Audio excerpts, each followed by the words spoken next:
Babu tahrimir riya di sini bab menerangkan haramnya riya.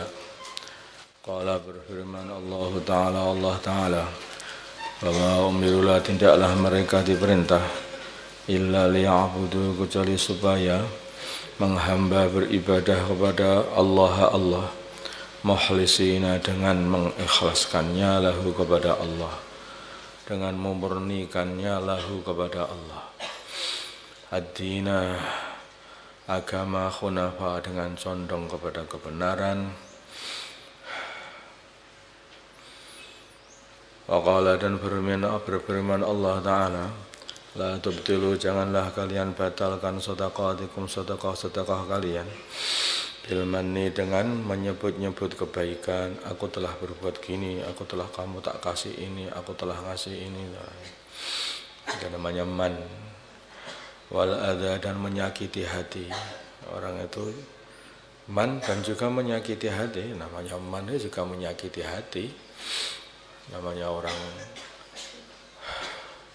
itu kalau ngundat-ngundat amal istilahnya, menyebut-nyebut kebaikan yang pernah dia buat kepada saudara Islamnya, maka saudara Islamnya jadi sakit hati.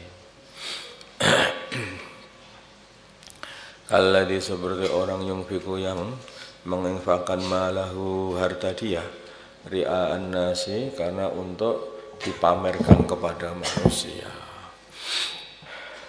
Jadi artinya apa? Kamu itu jangan mengundat-undat hartamu, jangan mengundat kebaikanmu kepada orang lain. Nanti jadi batal nanti sedekah kamu. Seperti halnya orang yang bersedekah karena riya atau beramal karena riya.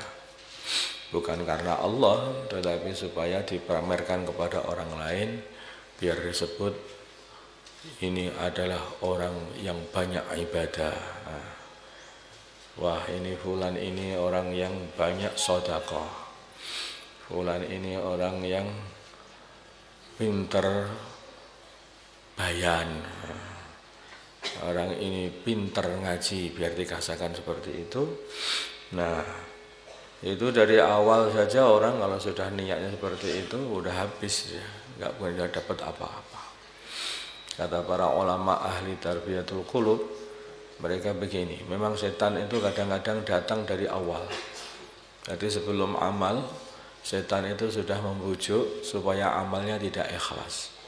Sehingga amal karena biar dikatakan hebat dalam pidatonya, hebat di dalam sedekahnya, hebat di dalam ngajinya, hebat dalam ibadahnya, jadi katakan seperti itu dari awal. Kalau orang mau ibadah kok sudah dari awal sudah ada rasa seperti itu, tinggalkan, jangan diteruskan.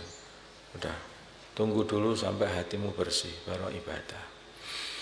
Tetapi kalau dia ini ibadah diawali dari ikhlas karena Allah, karena betul-betul karena Allah. Kemudian setelah sholat atau zikir atau ibadah atau dakwah atau apa saja, kemudian datang setan.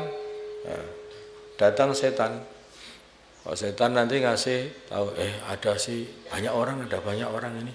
Nah, yang bagus ya bayannya, yang bagus ya dakwahnya, yang bagus ya ngajinya, yang lama sholatnya, yang bacaannya yang bagus, Qur'annya, bacaan Qur'an. Nah, ini namanya awalnya ikhlas, tengah-tengah mau dibelokkan setan menjadi tidak ikhlas untuk riya.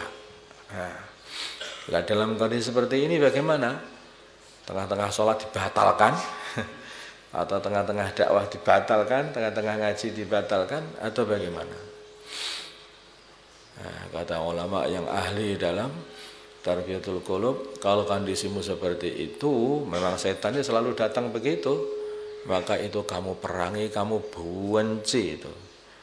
Godaan yang pengen pamer itu kamu benci. Nah, kamu benci sekali. Benci aku, kok hatiku mengajak pamer kayak begini ini. Ngajak riya, kamu benci. Nah, kemudian kamu perangi orang hati seperti itu sampai kamu nanti tidak ikhlas. sampai jadi ikhlas. Tapi ada yang lebih baik lagi dan lebih pintar lagi di dalam memerangi. Gimana? Begitu datang godaan, maka dia itu sama sekali godaan itu tidak dilirik dan tidak didengarkan, terus saja amblas amal. Amblas amal. Karena setan itu kadang-kadang itu berhasil sedikit saja mereka itu seneng udah. Minimal-minimalnya tadi kan sudah berantem sama aku. Sehingga tidak sungguh-sungguh dalam zikirnya, tidak sungguh-sungguh dalam ibadahnya. Setannya begitu. Ada 2 menit tadi, dia berantem sama aku. Sehingga tidak ngadep sama Allah. Ya. Maka setan suweneng. Alhamdulillah. Enggak lah setan mas alhamdulillah. Nah, jadi setannya udah suweneng. Suweneng gitu. Jadi begitu setan ini.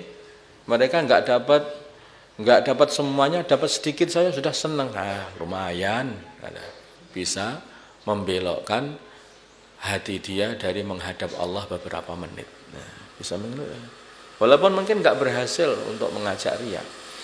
Makanya orang yang paling sukses di dalam menghadapi ajakan setan untuk riya itu awalnya sudah ikhlas, datang godaan setan tanpa didengarkan terus menghadap kepada Allah saja. Nah, ini yang paling bagus seperti itu. Sehingga setan itu kapok biasanya kalau sudah begini ini. Kalau yang nomor 2 tadi itu masih ada harapan. Besok digoda lagi ya katanya. Apa? Kemarin itu sudah berhenti untuk ngajak berantem sama aku. Maka mungkin siapa tahu besok dia lebih lama nanti berantemnya sehingga lebih lama tidak menghadap kepada Allah. Ada harapan. Tetapi kalau dari awal enggak kamu gubris sama sekali, tinggalkan begitu saja, langsung menghadap kepada Allah, digoda kanan kiri depan belakang tetap saja mau tawajuh kepada Allah, setan kapok. Seperti itu nanti kapok, enggak akan datang lagi. Ada lagi yang lebih tinggi lagi, bukan hanya tidak melihat setan, godaan setan, tapi begitu datang godaan setan, maka tambah memperbanyak amal. Nah, ini tambah lagi, ini lebih kapok lagi setan itu. Jangan digoda. Apa? Itu nanti tambah banyak ibadahnya katanya. Jangan digoda aja. Ya kira-kira kita ini yang bagian mana kita ini? Yes, tanya diri sendiri gitu itu. Qala dan berfirman Allah Ta'ala, yarauna, mereka memperlihatkan an-nasa kepada manusia dalam amal. Wala yadhkuruna, dan mereka tidak mengingati Allah illa qalilan, kecuali sedikit. Dia amalannya itu hanya untuk diperlihatkan manusia. Ini sifatnya orang munafik. Ingatnya sama Allah dikit aja. An Abi Hurairah, dari Abi Hurairah radhiyallahu ta'ala anhu, qala, berkata Abu Hurairah, sami'tu, aku mendengar Rasulullah sallallahu alaihi wasallam yaqulu, beliau bersabda, qala, berfirman Allah Ta'ala, ana aghna syuraka yani syirki, aku adalah paling tidak butuhnya para sekutu, ani syirki, dari sekutu. Jadi maksudnya Allah itu sangat tidak butuh dengan sekutu dan disekutukan, tidak. Man, barang siapa amila yang beramal amalan asyraka, yang menyekutukan fi dalam amalan itu. Menyekutukan itu artinya membarengkan.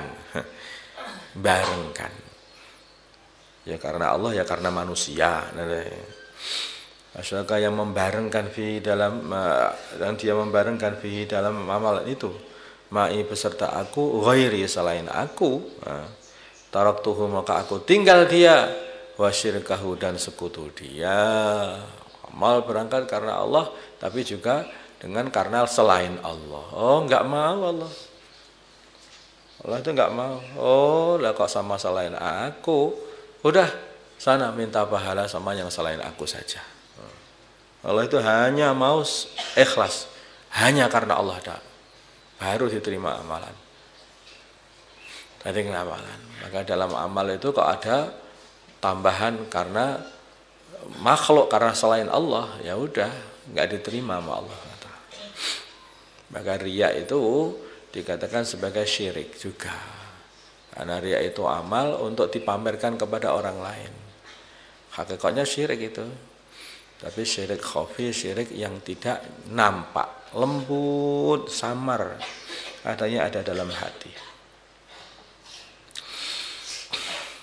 Wa anhu, dan dari Abu Hurairah qala, berkata Abu Hurairah, sami'tu, aku mendengar Rasulullah sallallahu alaihi wasallam yaqulu, beliau bersabda, inna awalan nasi, sesungguhnya permulaan manusia, yuqda, yang diputus, yaumal kiamat, pada hari kiamat, alaihi, pada orang itu, rajulun, adalah pada manusia, rajulun, adalah seorang laki-laki, ustusyhida, yang mati syahid, fa utiya, maka didatangkan bihi, laki-laki itu, fa arrafahu, maka Allah perlihatkan, Allah tunjukkan dia ni'matahu, nikmatnya, nikmat dia kalau dia memang betul-betul mati syahid. Faqala, berfirman Allah, maka apakah amilta, kamu telah amal, fiha, di dalam mendapatkan nikmat yang begitu hebat sebagai seorang mati syahid ini. Qala, berkata laki-laki itu, qataltu, aku berperang, fika, karena engkau ya Allah, hatta stushhidu, sehingga aku mati syahid. Qala, berfirman Allah Ta'ala, kadzabta, engkau telah bohong. Allah itu maha tahu, enggak mungkin ditipu. Orang berperang sampai mati, nampaknya mati syahid, nanti didatangkan sana. Begitu sudah didatangkan, ditampakkan, pahalanya orang mati syahid, hebatnya segini ini.